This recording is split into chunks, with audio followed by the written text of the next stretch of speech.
This cable can run over 300 feet without losing quality, while this one, it stops at around 50 feet. Let's break down the differences between SDI and HDMI.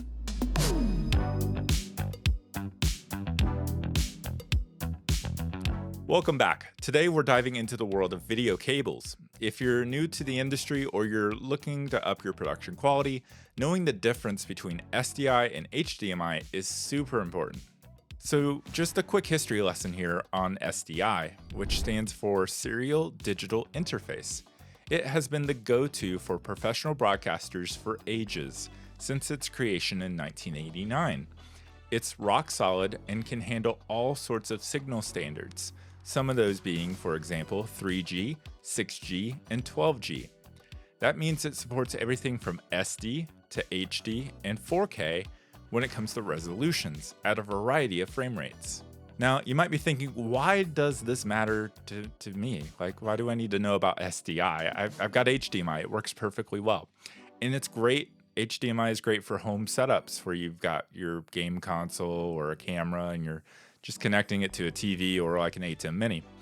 But SDI is going to give you much longer runs. So if you're doing sports production and you need to get your cameras further away from your switcher, or if you're doing a conference and you've got a laptop at the front of the room and your camera at the back of the room, you need to run that a pretty good distance sometimes.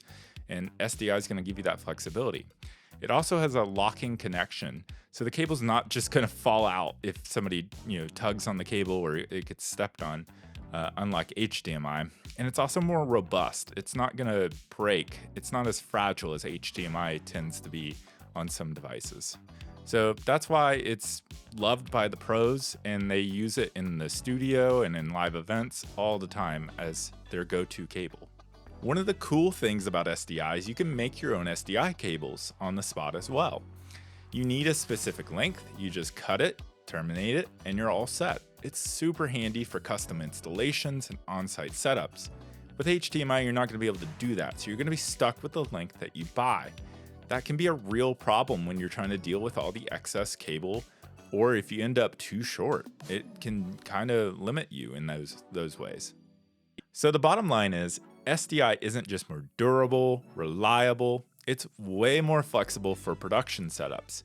But that doesn't mean HDMI is useless. You still need HDMI for things like laptops, TVs, or projectors. The good news, it's easy to bridge that gap. You can run an SDI cable over the long distance and just convert it to HDMI right at the source with a simple converter. So when it comes to your production, it's all about using the right tool for the job.